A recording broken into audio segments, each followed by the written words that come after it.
नमस्ते साथीहरू, हजुरहरूलाई हाम्रो यस करेन्सी क्याक नेपाल युट्युब च्यानलमा हार्दिक स्वागत छ। आज हामीले प्रदेश लोक सेवा आयोग गण्डकी प्रदेशले हिजो मात्रै भ्याकेन्सी खुलाएको छ। सोही भ्याकेन्सी बारे यस भिडियोमा छलफल गर्दैछौँ। यहाँ हेर्न सक्नुहुनेछ हजुरहरूले प्रदेश निजामती सेवा अन्तर्गत 5औं तहको पदहरूको ज्येष्ठता र कार्य सम्पादन मूल्याङ्कनद्वारा हुने बढुवा र कार्यक्षमताको आधारमा खुलाएको भ्याकेन्सीहरू रहेको छ। यो साथीहरू यहाँ हजुरहरूले हेर्न सक्नुहुनेछ। त्यस्तै गरी अब हामीहरूले चाहिँ प्रदेश लोक सेवा आयोग गण्डकी प्रदेश पोखराले खुल्ला तथा समावेशी प्रतियोगितात्मक परीक्षाको विज्ञापन भनेको छ। प्रकाशन मिति 2082 11 महिना 13 गते। प्रदेश निजामती सेवा ऐन 2079 बमोजिम प्रदेश निजामती सेवाका देखाएका समूह उपसमूह र तहका पदको खुल्ला तथा समावेशी प्रतियोगितात्मक परीक्षाद्वारा स्थायी पद पूर्ति गर्नुपर्ने भएकाले देहाय बमोजिम योग्यता पुगेका उम्मेद्वारहरूबाट दरखास्त आह्वान गरिन्छ। तोकिएको न्यूनतम योग्यता पुगेका उम्मेद्वारहरूले आयोगको अनलाइन दरखास्त प्रणाली अनलाइन ppsc.gandaki.gov.np बाट अनलाइन दरखास्त दिनुपर्नेछ। प्रदेश निजामती सेवाका खुल्ला तथा समावेशी प्रतियोगितात्मक परीक्षा एकैपटक सञ्चालन हुनेछ र प्रतियोगितात्मक परीक्षाबाट छनौट भएका उम्मेद्वारहरूको प्राथमिकता क्रम अनुसार नियुक्तिका लागि सम्बन्धित मन्त्रालयमा सिफारिस गरिनेछ भनेर भनिएको छ। साथीहरू अब यहाँ हजुरहरूले हेर्न सक्नुहुनेछ 5औं तहका प्राविधिक पदहरूको भ्याकेन्सीहरू रहेको छ। हजुरहरूले यसलाई एकचोटि हेर्नुहोस्। आफ्नो विषय अनुसारको भ्याकेन्सीमा हजुरहरूले यहाँ अप्लाई गर्न सक्नुहुनेछ। हजुरहरूले जुनसुकै भ्याकेन्सीमा अप्लाई गर्दा पनि न्यूनतम शैक्षिक योग्यता कति रहेको छ, अनि काम गर्नुपर्ने स्थान कहाँ रहेको छ, अनि आफ्नो उमेर हद कति रहेको छ, सम्पूर्ण विवरणहरू एकचोटि राम्रोसँग हेरेर मात्रै भ्याकेन्सीमा अप्लाई गर्नुपर्ने हुन्छ। साथीहरू यहाँ हेर्न सक्नुहुनेछ 5औं तहको अप्राविधिक पदहरूको भ्याकेन्सी रहेको छ। अब विज्ञापन नम्बर, पद सेवा समूह उपसमूह, प्रदेश स्थानीय किसिम समूह र पद संख्या यहाँ भनेको छ। वरिष्ठ प्रशासन सहायक प्रशासन भनेको छ खुल्लाबाट 12 जना, वरिष्ठ लेखा सहायक प्रशासन लेखातर्फ 6 जनाको भ्याकेन्सी खुलाएको छ। अब चौथो तहका प्राविधिक पदहरूको भ्याकेन्सी रहेको छ। यो हजुरहरूले हेर्न सक्नुहुनेछ। त्यस्तै गरी चौथो तहको अप्राविधिक पदहरूको भ्याकेन्सी रहेको छ। प्रशासन सहायक प्रशासन, प्रशासन लेखा प्रशासन सम्पूर्ण भ्याकेन्सीहरू यहाँ रहेको छ। एकचोटि हजुरहरूले राम्रोसँग हेर्नुहोस्। माथि उल्लेखित पदहरूको परीक्षा कार्यक्रम पछि प्रकाशित गरिनेछ। परीक्षाको किसिम लिखित, प्रयोगात्मक र अन्तर्वार्ता हुनेछ। लिखित परीक्षाको माध्यम पाठ्यक्रममा तोकिए बमोजिम हुनेछ। परीक्षा केन्द्र पोखरामा रहनेछ। दरखास्त माध्यम विज्ञापित सबै पदहरूमा अनलाइन दरखास्त प्रणाली मार्फत दरखास्त बुझाउनु पर्नेछ। आयोगको अनलाइन दरखास्त प्रणाली अनलाइन ppsc.gandaki.gov.np मार्फत दरखास्त पेश गर्न सकिनेछ र दरखास्त पेश गर्ने विधि तरिका सम्बन्धित विस्तृत विवरण आयोगको वेबसाइटमा हेर्न सकिनेछ।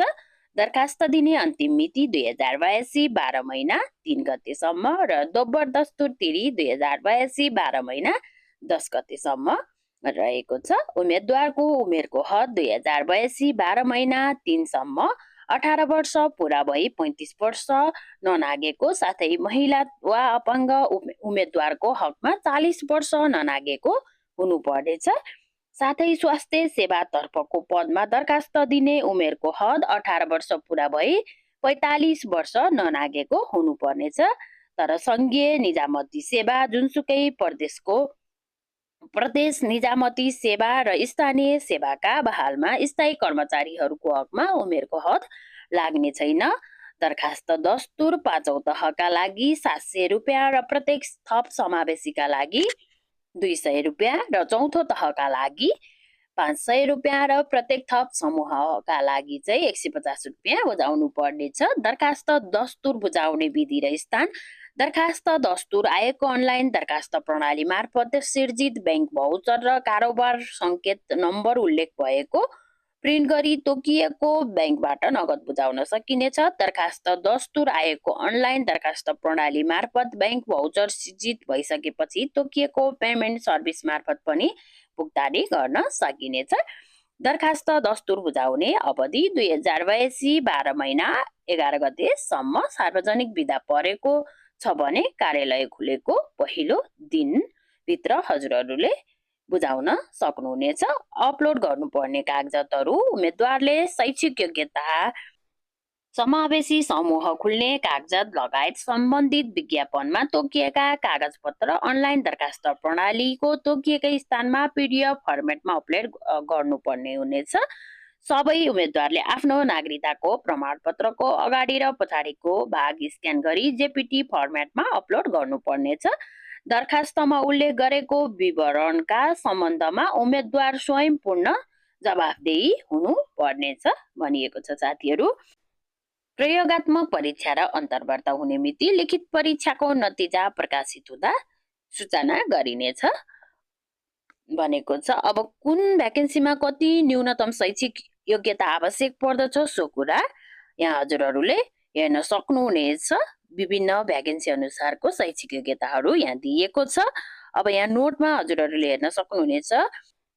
मिति 2078 9 महिना 7 भन्दा अघि जारी माध्यमिक शिक्षा उत्तीर्ण परीक्षा SLC प्रमाणपत्रको हकमा कक्षा 11 र 12 का प्रत्येक विषयहरूमा सैद्धान्तिक एवं प्रयोगात्मकमा न्यूनतम D+ वा 1.6 रहेको शैक्षिक प्रमाणपत्रलाई मान्यता दिइनेछ। ग्रेडिङ प्रणाली लागू भए पश्चात प्रवेशिका परीक्षा SLC वा SEE वा सो सरह उत्तीर्ण गर्ने उम्मेदवारको हकमा GPA 2 वा सो भन्दा माथिको ग्रेड पोइन्ट प्राप्त गरेकालाई न्यूनतम योग्यता पूरा भएको मानिनेछ भनेर भनिएको छ। साथीहरू, अब खुल्ला तथा समावेशी परीक्षाका लागि आवेदन दिँदा ध्यान दिनुपर्ने विषयहरू भनेको छ। खुल्ला र समावेशी तर्फको लिखित परीक्षा एकै मिति र समयमा हुनेछ।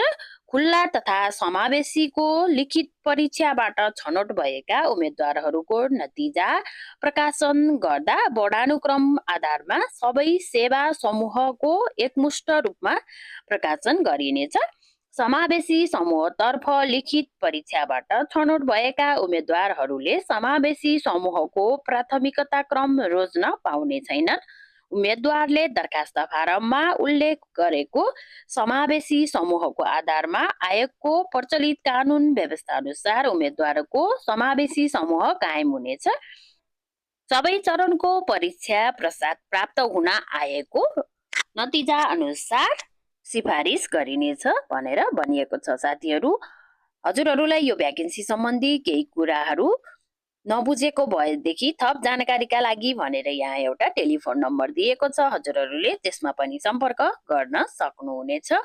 र यस भिडियो सम्बन्धी हजुरहरूले केही कुरा नबुझेको भएदेखि हामीहरूलाई पनि कमेन्ट मार्फत पनि हजुरहरूले प्रश्नहरू सोध्न सक्नुहुनेछ। र अझैसम्म पनि हाम्रो यस करेन्ट जिके नेपाल युट्युब च्यानललाई लाइक सब्सक्राइब गर्नुभएको छैन भने एकपटक लाइक सब्सक्राइब गरिदिनु हुन पनि विनम्र अनुरोध गर्दछु। हजुरहरूको दिन शुभ रहोस्। धन्यवाद।